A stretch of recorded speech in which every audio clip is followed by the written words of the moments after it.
My name is Anne Plefstead, and this is the cormorant crown. It's a crown of cormorants flying or resting.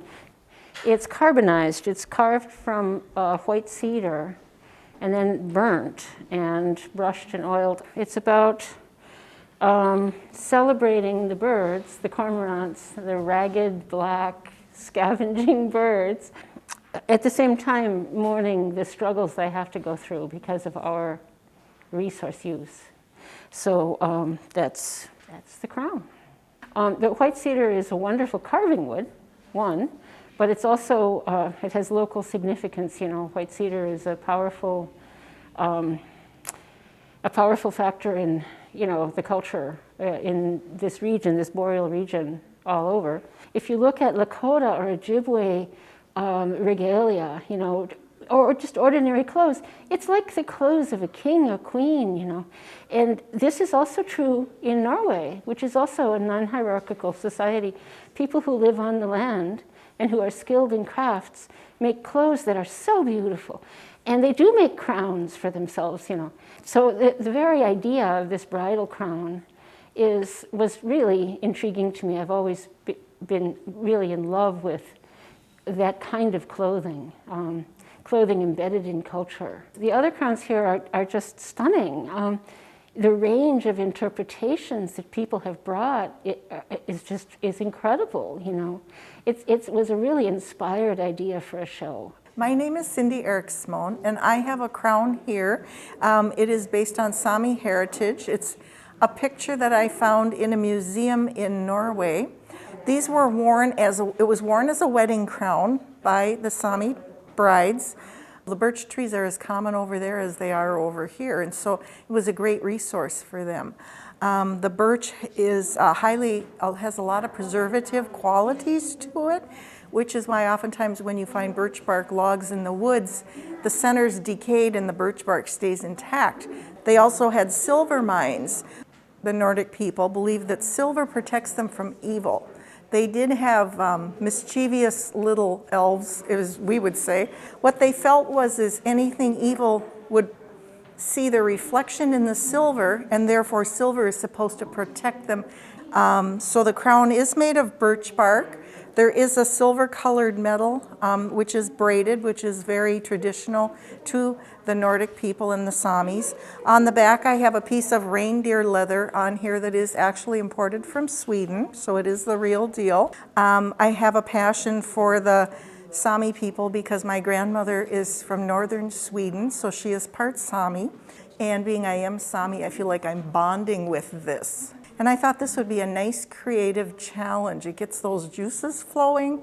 It's positive energy. I think that this is a great celebration. The wedding crowns is something that a lot of people nowadays don't use in their weddings. This is the other crown that I have made. It is a wedding crown. It's made of woven wheat. The people in the Nordic regions believe that wheat represented fertility and prosperity. Wheat crown was woven of wheat, and it was worn by the bride. Anything made of wheat, it would have been kept until the following spring, and when the fields were churned, they would re-sow the wheat. Another thing that it represented was abundance. So as the wheat grew, you would get your crop, and that would represent your prosperity for the year and the coming winter. So therefore, with the wedding crowns in the Nordic countries, anything made out of wheat would have represented the fertility and prosperity to those peoples. My name is Arna Rennen, and about this crown, frankly, it is an extension of myself. And in many ways, this is sort of a result of my COVID walks. For me, walking in Normanna Township and on our private road, or I'm always looking at trees and how lacy and fabulous they are. I kind of go into fantasy land because there's a lot of birds that follow me on my walk, you know, so it's almost like a Disney movie with the little woodland fairies that are following me. When people are removed from nature, it's then they have more of a urge to have jewelry and material things become much more important. You know, whereas in nature, it's just so abundant. I think I've been inspired by wreaths, and so I found a little structure. I just love the idea of working with, you know, simple materials and try to make something elegant out of it. I think, you know, natural materials are elegant in and of themselves. So, mature women of age, you know, and are we a little too invisible? And I decided, you know, we should crown ourselves. I am so delighted to see the variety of materials. Hearing, you know, there's folklore behind it, and then there's the personal touches, and you know, it's a very creative, exciting, exhilarating exhibit. My name is Brad Nelson, and I began doing jewelry about 35 years ago, and I've always been interested in Scandinavian Nordic stuff and history, and it's very rich. I was invited to do a piece for this show, and I had never done a crown before, so I thought it could be fun to try that, and it just sort of come out of my head, but because I work with a lot of traditional things, you know, you sort of have those boundaries that you keep within, and so this is what ended up. One of the things I'm really interested is some of the geometric patterns that are done by the Sami people, and it's a very, very fine pewter wire, and it's often it's twisted and then it's appliqued onto leather or felt. But I like to use the twisted wire in silver and kind of replicate those patterns, but do my own work. So the crown here on the ring is some is traditional little cross patterns that, you know, intrigue me. And so they was twisted and then soldered on place. And the little circles here have kind of a diamond open work pattern. When I started, I didn't have any idea what it was going to be. So it was a real learning experience, and it was really fun to try something, you know. The little brooch here actually is my mother's, and I did this back in, I can't see the date on it. I think I did this back in like 87.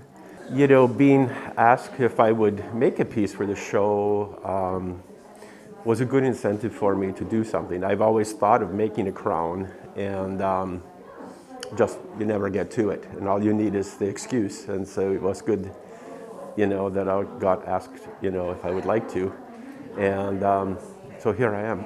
You know. There's a lot of things here that are really inspirational for, you know, for the future, and I think, well, I'm really excited. I want to go home and start another one.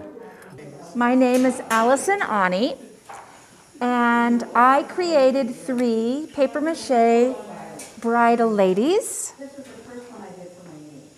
This one is more of the Norwegian-inspired crown, the brudkrona, with the Norwegian sweater, ribbons, and the leaf designs, but this is, you know, cardboard. But these would have been made of silver, and that was to protect you from evil. So this is the youngest bride, a little too young to be getting married. Then we have the more Swedish bride, and this is inspired by Dalarna, and some of the beautiful headdresses with the flowers. And then I just went crazy. There's a contemporary Swedish artist, Karin Ferner, who really inspires me, and she's done a series of these wild crowns. The bröstduk that the bride would have, it would be beaded. This pattern is a cartoon also from Dalarna, so it's a lot of patterns. And then this is the oldest bride.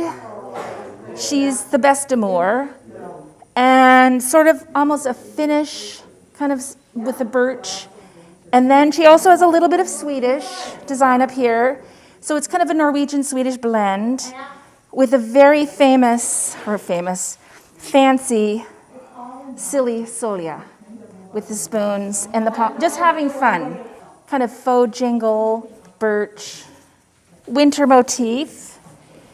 And these were really inspired by historic crowns that I reinterpreted in a contemporary way. I'm Wendy Savage, and I'm an enrolled member on the Fond du Lac Reservation, and I was asked to do a piece for the Nordic Center for the crown show. Normally we don't have crowns in our culture, but in the past I had a friend who wanted to get married and she didn't want a veil. And so I had a braid of sweetgrass and I made her a very simple little crown. So then I decided for this show I'd do one that was a little bit more fancier than what I normally do. So this is what this is a braid of sweetgrass. Sweetgrass is one of the, it's used to purification and like incense, and it has a smell that's very feminine and very sweet, and it helps you deal with trauma and clearing of the air and things like that. So when you go into a new form of life, like when you go to be married, then of course you want to be as kind and as pure as you possibly can and loving in that marriage. And the smell, even after it dries, lasts for a very, very long time. Crowns, we didn't really wear crowns. What women and men wore was more like a turban, which is like a headband.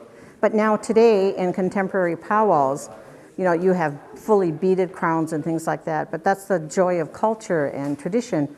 Things get changed and added at different times. So now there are, many crowns that are fully beaded. I have nieces that have made fully beaded crowns and things like that.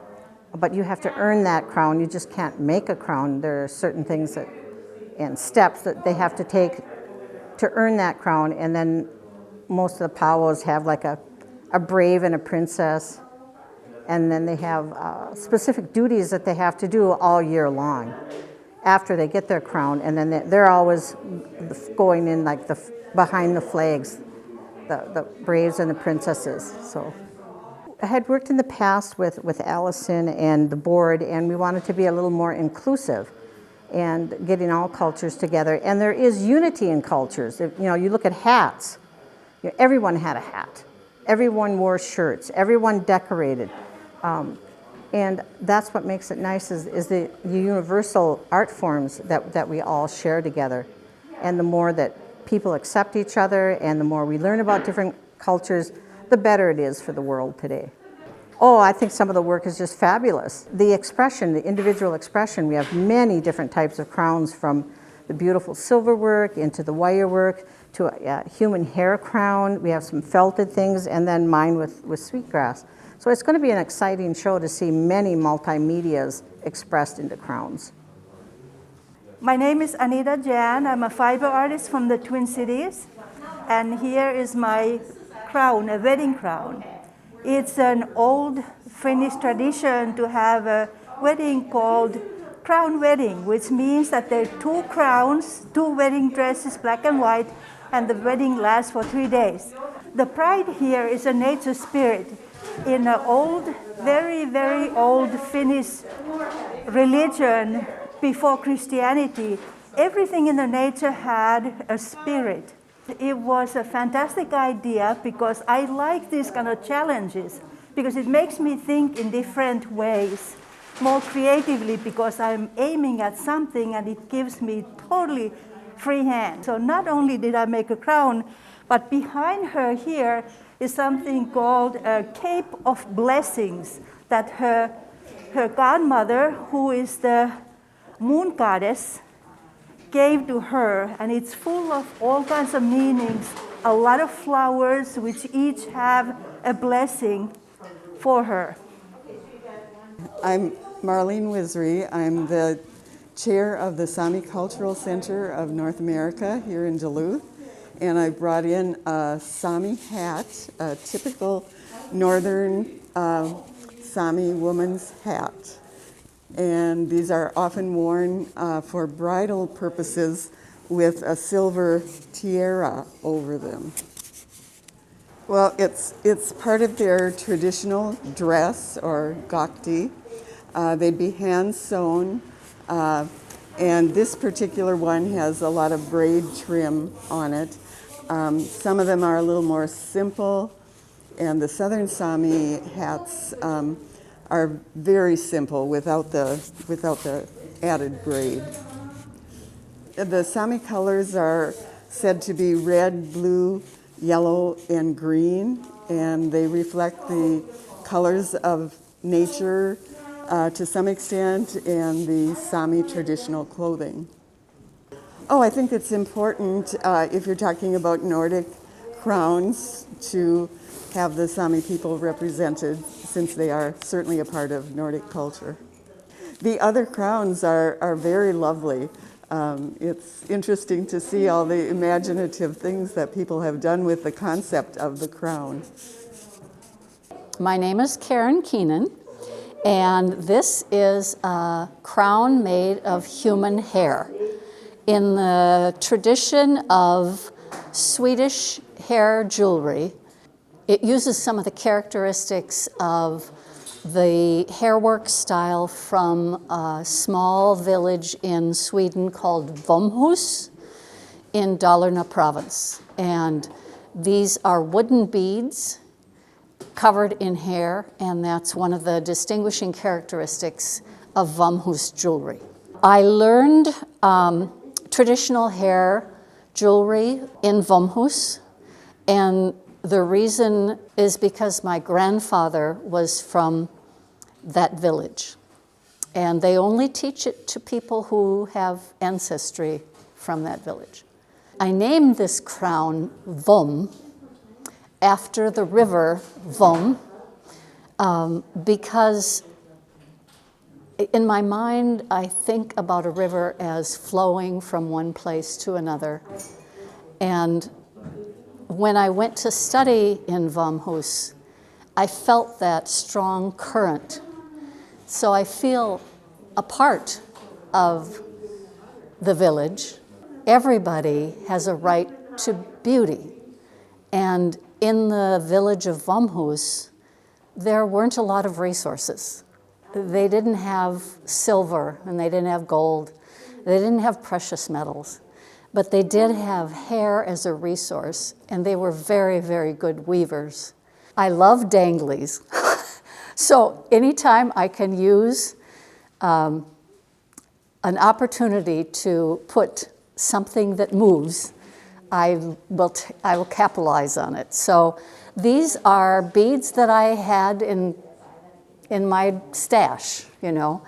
And so when it came time to adding those embellishments, these seem to be the ones that spoke best. You get used to your own culture and you think the practices of that culture belong to that culture. But the more you learn about other cultures, you learn that other people also have a desire to speak to the same thing that culture that you thought was unique pays attention to. So I think this exhibit speaks to the uniform desire across all cultures to express themselves in many ways, including what goes on top of your head.